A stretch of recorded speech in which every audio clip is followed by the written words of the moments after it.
Ma se mi zdi, da bi bilo treba nekaj spet posneti. Namreč en sociološki vidik vezan na moje področje, na feminizem, na negativne učinke feminizma, bi bilo treba obelodaniti. Namreč moja teza je, da je tale feminizem ponesrečeno v preteklih 30 letih vplival na formo družine. Mi smo imeli skozi zgodovino že tako in tako probleme z mamo. Jaz sem ji rekel cankarjanska mati, ki je bila v Cankarjevem času kar nek pozitiven lik. Cankar je bil v resnici bad guy. Danes je pa cankarjanska mati, tista emancipirana, ki uničuje svojega sina, tisti bad guy ali pa bad woman, ki je zagodla temu svojemu sinu na prefinjen način, ponesrečen način. Namreč, torej, že v zgodovini slovenske matere, ki jih kujemo v zvezde, so bile sporne, zato ker smo imeli simbolno kastrirane moške, očete, nismo imeli plemstva, nismo imeli gospode, imeli smo samo tam neke kmete, ki so se ali pa se niso upirali v kmečkih uporih. Matija Gubec partija, pa še ta je bolj na Hrvaško gravitiral. Aleksandrinke smo imeli, ne? To, kar je slovenska Aleksandrinka naredila svojim otrokom, to ne naredi kar tako vsaka ženska svojim otrokom, ne? In mož, njen mož te Aleksandrinke, je ni vred spravo, ne?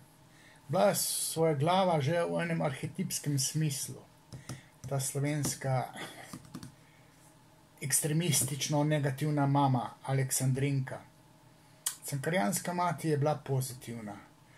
Danes imamo pa po diktatu feminizma falične ženske, tako rekoč moškinje, pa zdaj ne govorim o tistih aseksualnih lezbikah, ampak o feministični ideologiji, ki je kontaminirala ali pa osebnost teh sodobnih emancipiranih žensk, ki se takole lahko ločijo od svojega oplojevalca in zelo ponesrečeno zaznamujejo otroke, sinove, hčere na svoj način. Ti sinovi, to je zdaj ključno v povezavi s to covid krizo, s tem anarhizmom, ti sinovi nimajo moralne razsodnosti. Svoj čas so fantje brez vzgojne moči očetov postali delikventi in imeli so etiketo pankrtov. Pankrti so negativni fantje, ki so rasli brez vzgojne prisotnosti očeta. Zdaj, ta isti fenomen se pa izkazuje, tako jaz vidim, v teh covid časih, ko te anarhisti, kolesari in podobni disidenti brez trohice moralne razsodnosti v objemu ali pa diktatu načela ugodja, ko nimajo več svoje umetnosti, ko nič več ne sublimirajo, ala Zlatko Čordić, pa ta glih ni tipičen slovenski sin, ker malo se mi zdi, da je tako, ko bi rekel, priseljen, ne? Pa jaz nisem nek nacionalist, ne? Moji otroci so v futbalu, ne? Tam ni bilo tako rekoč, vsaj v Trbovljah, ne, prav veliko Slovencev, ne? Tako da moji otroci niso nacionalisti, tako kot jaz nisem, zato bolj sproščeno govorim o raznih Čordićih, tudi o Marku Potrču. To so narcistično ranjene duše, ki brez trohice moralne razsodnosti, kot se za narcise spodobi, ne, hlepijo po javnem priznanju, po medijski slavi, ne, če nima mišic, ne, pa požre nekaj tazga, da jih dobi, ne, Marko Potrč. Brez kamere ne more, medijskega pompa. Čordić pa isto. In zdaj ta sublimacija pade v vodo, ne? Ker se ne da umetniško ustvarjati. Pa je Čordić bil dober reper, ne? Sem ga celo jaz poslušal, pa nisem glih ljubitelj reperske muzike. Imam bolj ubrane tone rad. Sploh pa bolj poslušam v zadnjih letih ženske vokale, ja, ker sem ljubitelj žensk. Ampak ti anarhisti, ne, so pa vredni teoretske pozornosti. Namreč tudi Jenull, recimo,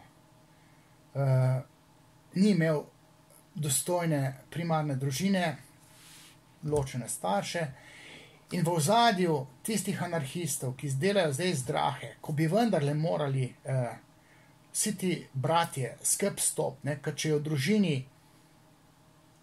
ena stiska, se sinovi, bratje med sabo nehajo tepst, ne. Moja dva sinova sta se fejst, bi rekel, prerekala, da ne rečem pretepala. 4 leta razlike, ampak če je bilo pa kaj narobe, sta pa zmer skrb stopla, ne, napram drugim. Ampak to, da sta se prerekala, vem, da je nekaj bilo dobrega, zato ker sta vedela, da imata v ozadju harmonično družino. Ker je vse laufalo, sta se lahko ona dva kregala med sabo. Če ne bi vse laufalo, bi skrb stopla, ne. Slovenski te bratje, levi in desni, ali pa liberalni in konzervativni, v teh časih, ki so težki časi za slovenski narod, težki časi v svetovnem merilu, ne znajo skrb stopiti. Mi imamo v teh časih raje konflikt, kot da bi skrb stopili, ne.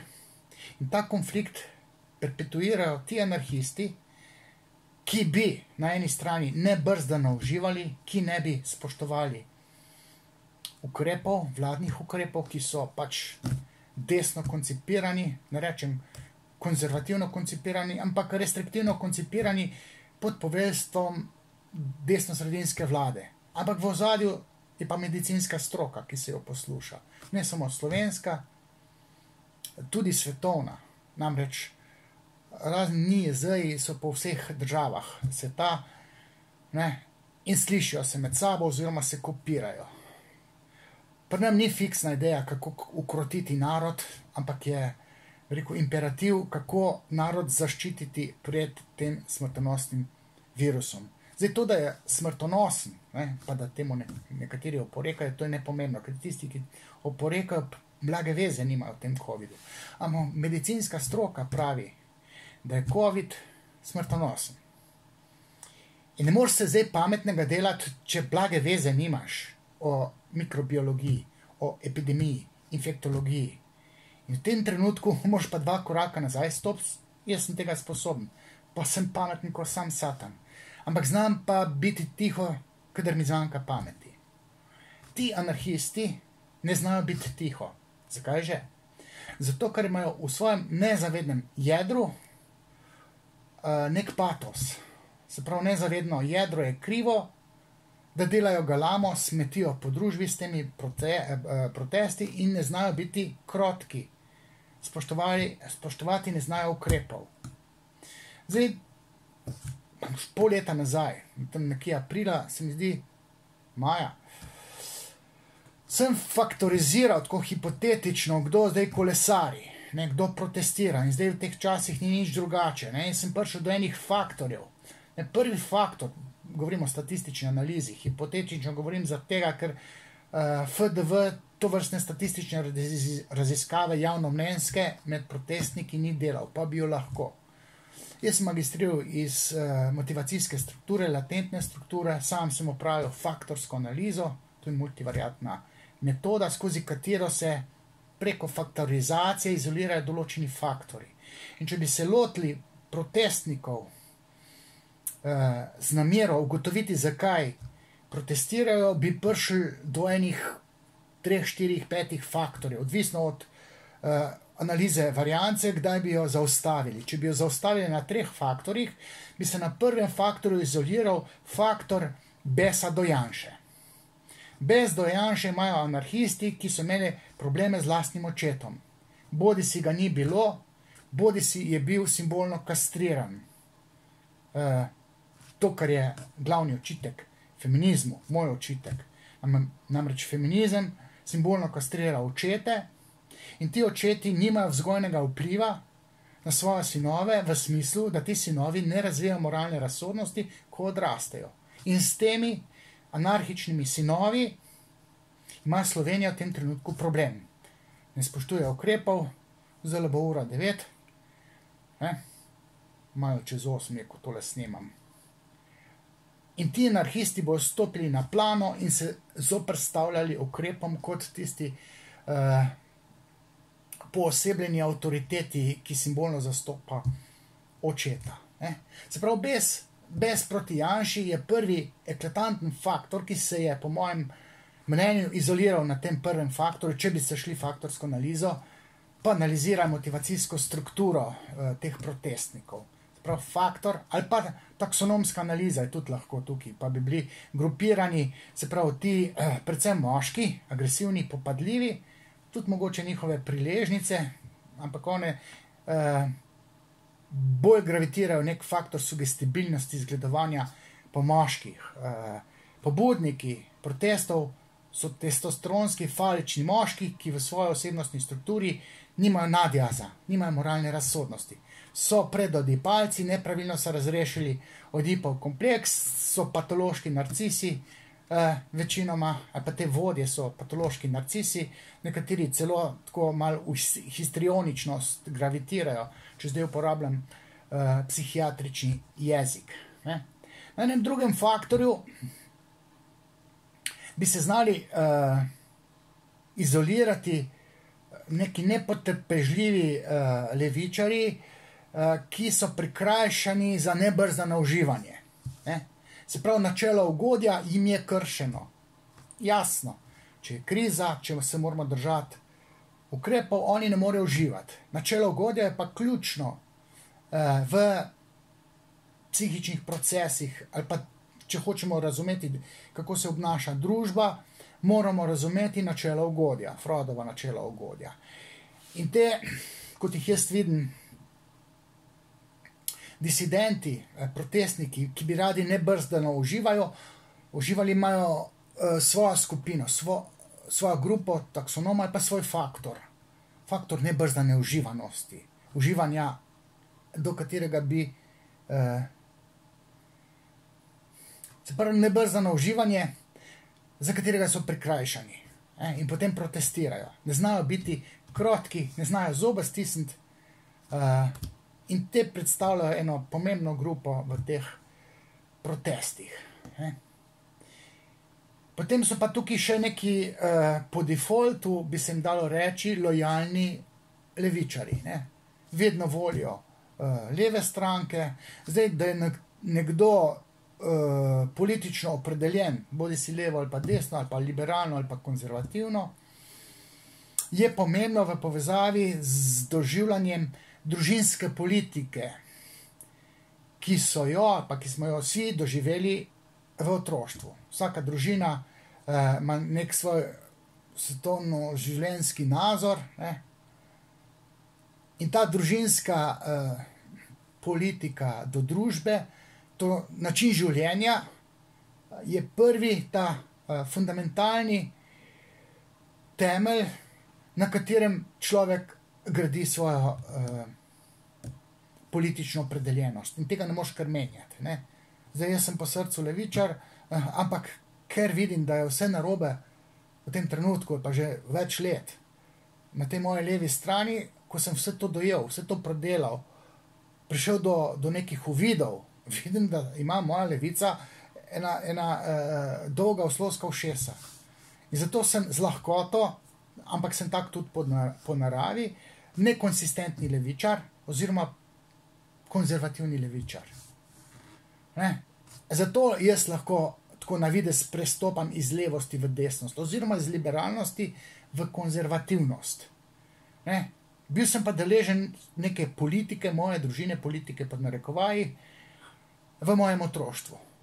Tisto, kar sem jaz doživljal, kako moja družina pristopa k družbi, kakšen odnos ima družbe do življenja, jaz na simbolni ravni zdaj pa doživljam v tej moji politični opredeljenosti, čeprav želim biti apolitičen, ker sem bolj politični analitik v tem smislu. Ampak vseeno imam srce na levi. Zato, ker ima levost neko konsistentno jedro, ki ima celo etično obeležje. In ne morem zdaj skrat preskakovati, zato ker je moja družina imela zelo konsistenten odnos do življenja, ko sem bil jaz otrok. Simbolni nasledek te moje družinske politike do življenja se zdaj odraža v tej moji osnovni politični opredeljenosti. In te osnovne politične opredeljenosti ljudje ne moremo kar tako menjati. Sploh jo ne moremo. No, na tem tretjem faktorju se mi zdi, da se grupirajo